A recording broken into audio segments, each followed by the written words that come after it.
Je suis Bassekou Djabi, fondateur de Starter Productions, qui est l'une des branches du groupe Maison Djaber.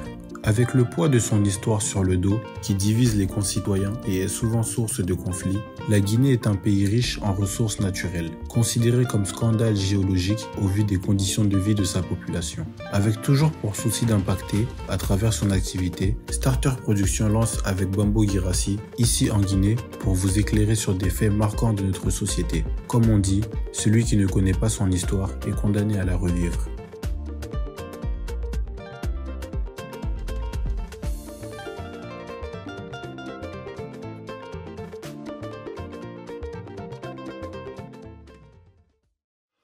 Bonjour à tous téléspectateurs et téléspectatrices, bienvenue dans cette émission ici en Guinée pour cet autre numéro, ce numéro consacré au football guinéen. Nous allons essayer en quelque sorte dans cette émission de parler de l'historique du football guinéen, quelles sont les différentes étapes par lesquelles notre football est passé et comment se dessine l'avenir du football guinéen. Et pour en parler, nous avons un invité, pas des moindres, un doyen des journalistes sportifs, parce qu'il y en a qui vivent encore. Il s'agit bien sûr de monsieur Oumar Dieng, notre invité de ce numéro de cette émission ici en Guinée. Une voix historique, une voix que vous ne pouvez ne pas reconnaître en fait à travers les ondes quand il parle. Donc nous avons la chance d'avoir ce grand monsieur pour ce numéro de cette émission ici en Guinée. Il est avec nous sur ce plateau. Bonjour monsieur. Bonjour. Très heureux de vous avoir dans cette émission. Avec plaisir aussi. Allez, dans cette émission, l'objectif, comme je le disais tantôt à l'entame, c'est de parler de l'historique du football guinéen. On sait que vous, aujourd'hui, vous êtes à plus de 40 années et quelques de carrière dans ce métier. Vous avez presque connu toutes les équipes qui ont représenté notre pays et vous avez vu notre football évoluer dans le temps. Aujourd'hui, si on vous disait d'abord, vous, de revenir sur votre parcours avant de parler du football guinéen, parce que ça serait intéressant pour les gens de ma génération et pour d'autres de savoir qui est M. Oumar Dieng. Bon, parler de moi, c'est tout simplement rappeler que moi je suis venu au studio école de l'ancienne voie de la Révolution en 1973. J'étais avec Boubacar Kanté qui se souciait de la formation de la relève. Il a tenu à m'amener au sport. J'étais donc au studio école et c'est seulement en 1975 que nous avons commencé l'exercice du métier, Cheikh Fantamadi Kondé et moi. On a trouvé là des aînés comme Paté Diallo, comme Gaussou Diaby, comme Kabiné Kouyaté. Donc on a commencé en 1975 et après cela, en 1992, je suis devenu le chef de la section sportive de la télévision parce qu'on avait éclaté le service des sports en deux sections, section radio et section télé. En 92, donc, j'étais chef section sport télé. Et en 2006, je suis devenu chef de tout le service des sports. Jusqu'au moment où on m'a parlé de retraite en 2016. Et présentement, je suis conseiller chargé des questions éditoriales à 6 médias. D'accord. Alors, le choix de ce stade n'est pas un choix fortuit. Nous sommes ici. Est-ce que on peut dire que c'est là qu'a démarré l'histoire du football guinéen? Bon, l'histoire à proprement parler n'a pas démarré là. Mais les lettres de noblesse ont été inscrites ici, dans ce stade. Sinon, le football guinéen a commencé sous l'époque coloniale. En 1925, exactement, lorsque les marins français et les prêtres aussi ont voulu se servir de ce sport qui était très attrayant, qui l'est encore, pour pouvoir asseoir l'implantation coloniale et aussi faire l'évangélisation des jeunes. Vous entendez parler du stade de la mission, ça sous-entend mission catholique. Donc les prêtres ont tracé ce terrain-là, ce sont les premiers terrains de football qui ont été tracés en Guinée. Les marins ont tracé un terrain qui a disparu maintenant, qui est dans l'actuel emplacement de la cité chemin de fer, et qu'on appelait le Vélodrome, pour comparer un peu Conakry, ville portuaire, à Marseille. Donc ce sont les premiers terrains qui ont été tracés, d'autres terrains aussi ont été tracés à travers la ville, et le football, quand même, s'est propagé progressivement dans le pays. Kindia, qui est une ville qui se trouve à la proximité d'une ancienne colonie britannique, la Sierra Leone aussi, a été une ville dans laquelle... Très animée. Le football a été très animé. Je dois vous signaler qu'il y a 3 facteurs qui ont favorisé la propension du football en Guinée. C'est l'administration coloniale qui a voulu se servir de ça pour faire la paix avec les populations indigènes, ainsi que l'a recommandé le baron Pierre de Coubertin, qui a suggéré à l'administration coloniale de se servir du sport, notamment du football, pour faire la paix, pour mieux coexister avec les populations indigènes.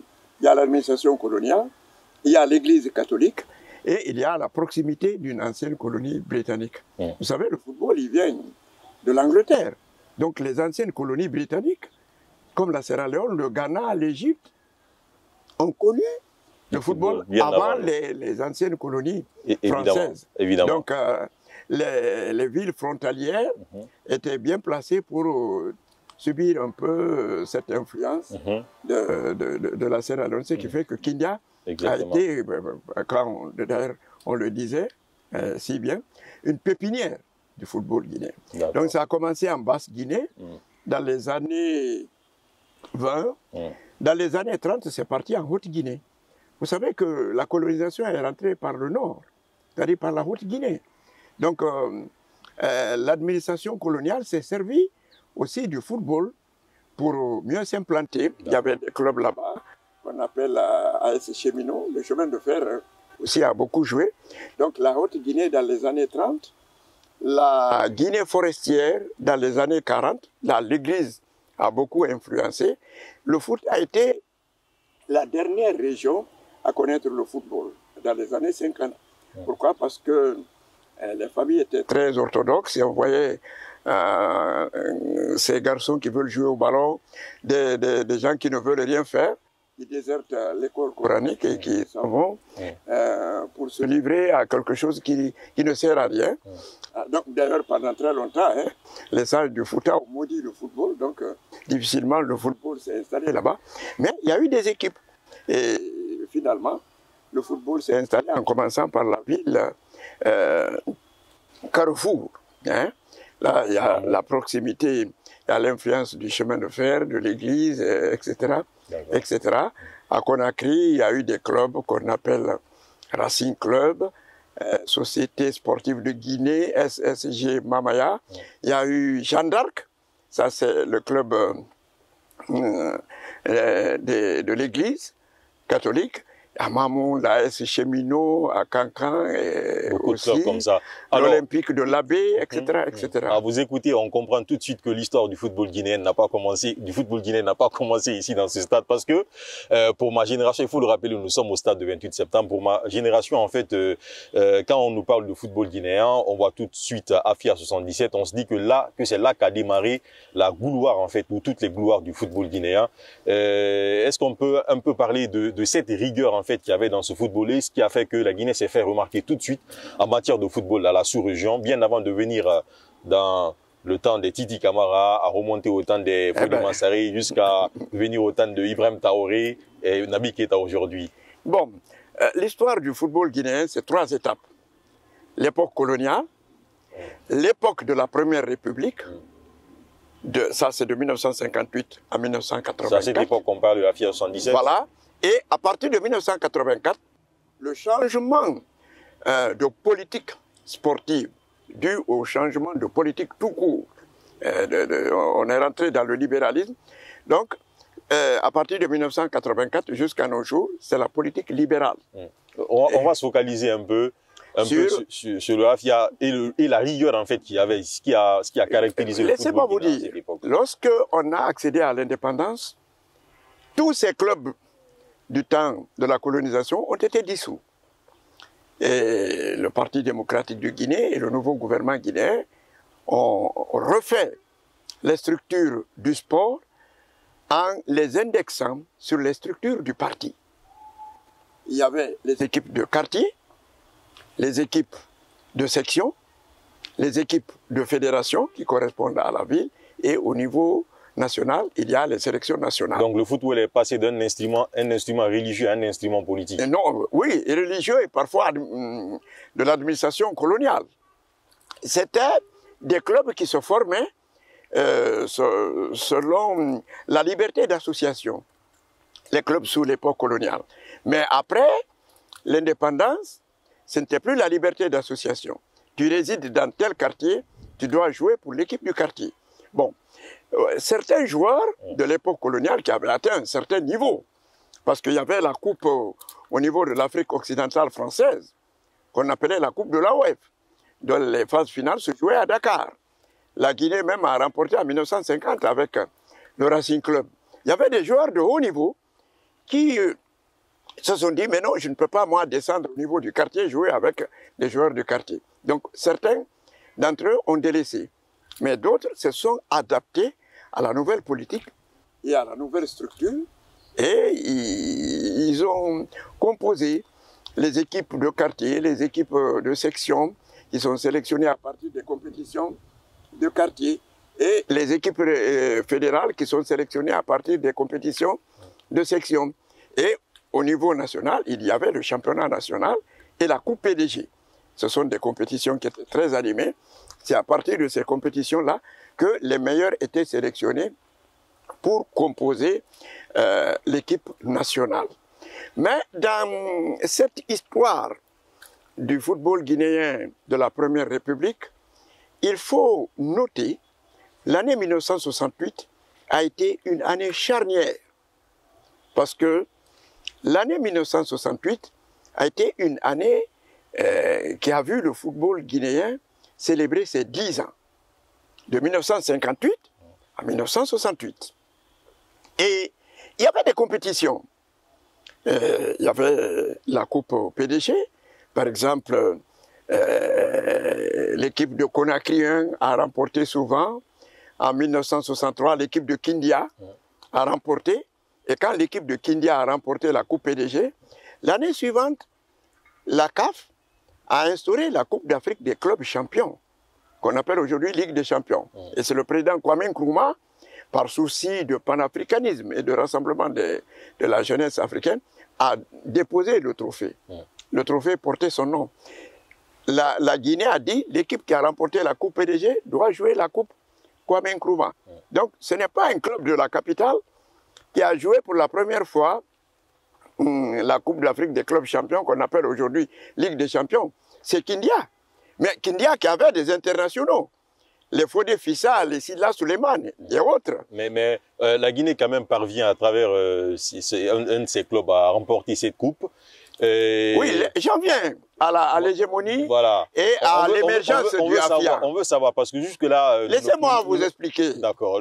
On voit que le doyen tient beaucoup à l'histoire, mais on voit que... J'en viens à l'année 1968. On voit que cette rigueur-là n'existe plus. On se dit que peut-être qu'il y avait une rigueur à cette époque. Il y avait en fait un développement. Notre football connaissait un certain développement à cette époque, même si aujourd'hui on voit beaucoup de changements. On voit le football est devenu moderne. Mais on ne parvient pas à remporter de coupe, malgré tout cela. On ne parvient pas à remporter parce qu'il y a moins de rigueur et parce que la politique libérale qui a été proclamée à partir de 1984 a été quelque peu mal comprise. On a pensé que le libéralisme, c'est en fait la liberté de faire ce que l'on veut. Bon, c'est vrai que à l'époque de la Révolution, il y avait la rigueur, il y avait aussi les sanctions qui pouvaient tomber. Parce que la jeunesse, comme on le disait, c'était l'aile marchande. Oui, mais après, ça ne pouvait plus fonctionner de cette manière. Attendez, parce que mais j'aime bien, les étapes. Il y avait une pression sur les joueurs à cette époque. Cette il n'y avait pas, laissez-moi vous dire, on ne peut plus il n'y avait pas, sur les il y avait... bon, il y avait la discipline. Parce qu'on aurait appris que à cette époque, Sékou Touré menaçait même des footballeurs. Non, écoutez, tout ça là. Écoutez, chaque régime a ses principes. Et nous disons que ce n'est pas de la dictature, mais c'est tout simplement de la rigueur. D'accord. Parce que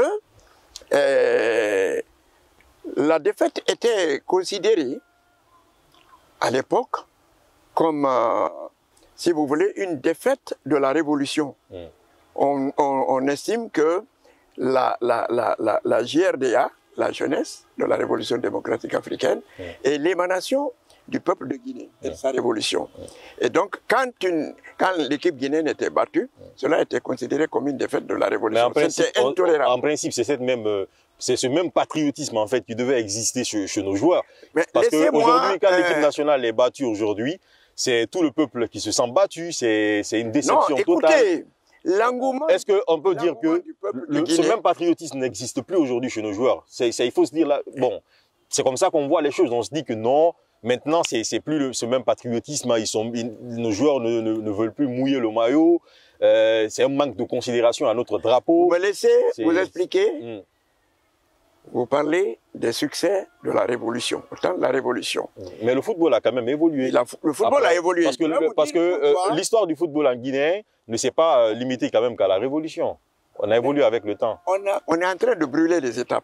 Vous m'écoutez? En 1968, qu'est-ce qui s'est passé? On a vu que les pays limitrophes comme le Sénégal et le Mali nous battaient parce qu'ils avaient des entraîneurs expatriés français. Mais à l'époque, on avait des amitiés avec les pays de l'Europe de l'Est, notamment la Hongrie, qui a été un grand pays du football en Europe. Et après ça, le Brésil, il y a eu l'hégémonie du Brésil. Donc on s'est tourné vers la Hongrie, qui nous a donné des entraîneurs dans toutes les disciplines sportives. Dans le football, il y a eu le fameux Laszlo Boudai qui est venu. Quand il est venu, il s'est promené dans les rues de Conakry, il a vu les dons des enfants guinéens qui jouent et des élèves. Il a dit le football guinéen, c'est l'avenir.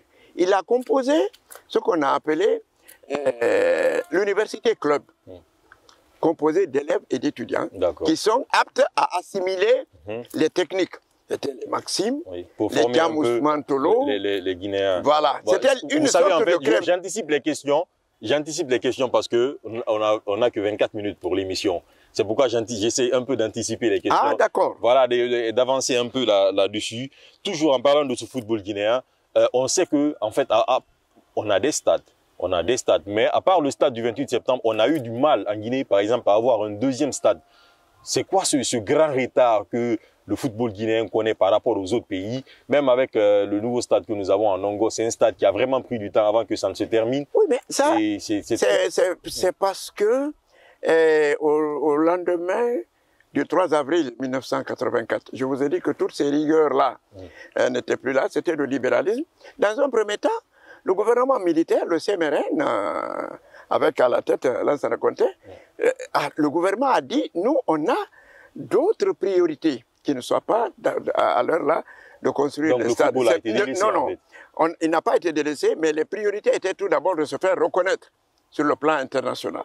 Je vais vous dire, en 1984, après Côte d'Ivoire 84, la finale, le 18 mars, le 19 mars, le président de la CAF a admis que la prochaine CAN, en 1986, c'est en Guinée.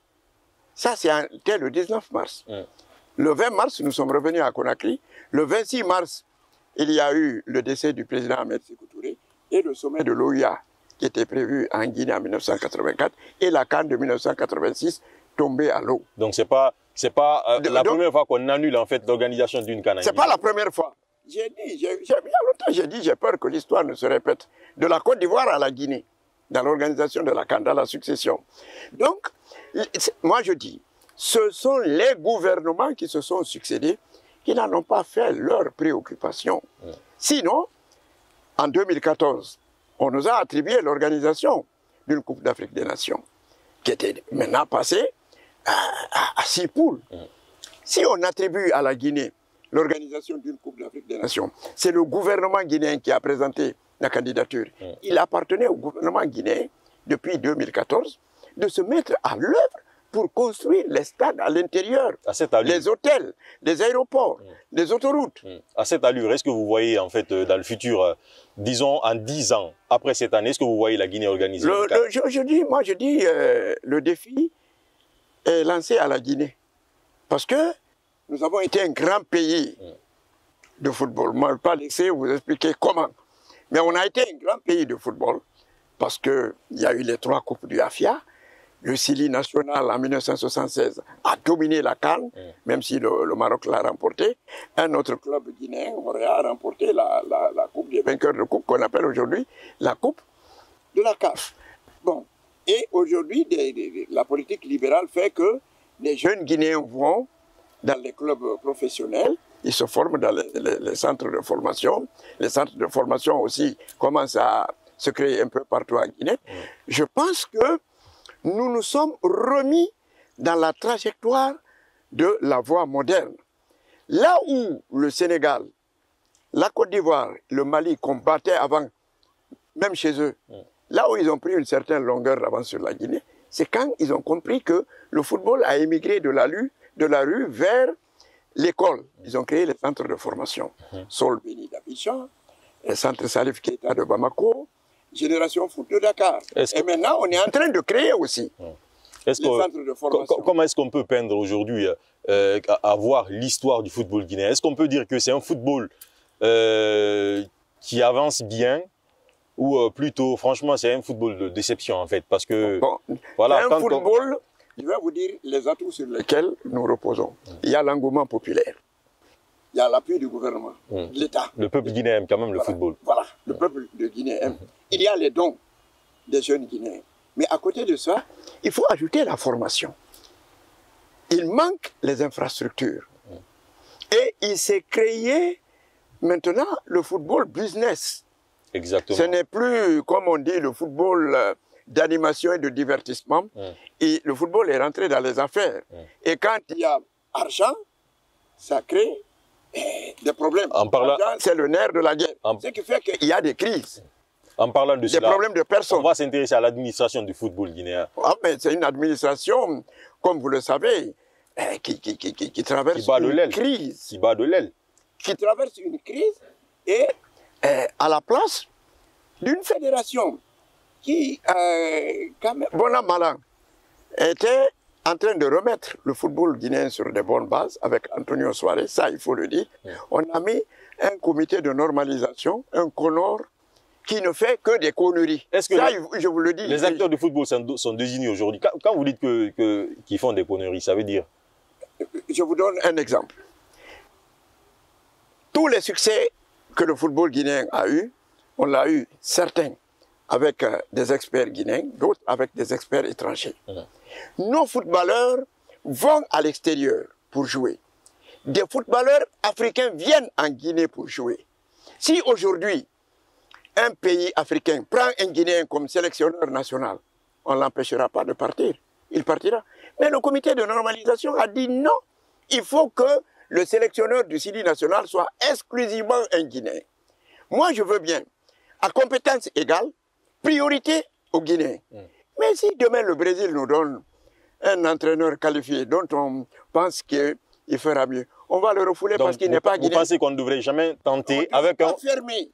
On ne doit pas fermer. On ne doit pas fermer. Mais aujourd'hui, est-ce que, avec tous les échecs qu'on a connus, on s'est dit, à un moment, si un Guinéen est à la tête de notre équipe nationale, peut-être que ça sera le Ben. Moi, je n'ai rien contre Kaba Diawara, qui est un ami et que j'ai accompagné. Non, que ce soit Kaba Diawara ou un autre Guinéen, on se dit quand même que si un Guinéen est à la tête... Si un Guinéen, c'est pas mauvais que ce soit un Guinéen. À compétence égale, priorité aux Guinéens. Comment vous voyez en fait la gestion de Kaba Diawara avec un étranger ferait mieux, pourquoi on va refouler l'étranger? Et Kaba Diawara, comment est-ce que vous jugez son résultat aujourd'hui avec notre... Le résultat est un peu mitigé. Bon, pour le moment... Vous pensez qu'il est temps de changer d'entraîneur ou bien... Non, non, c'est-à-dire, quand un entraîneur vient autour d'une équipe, il faut quand même donner le temps au temps.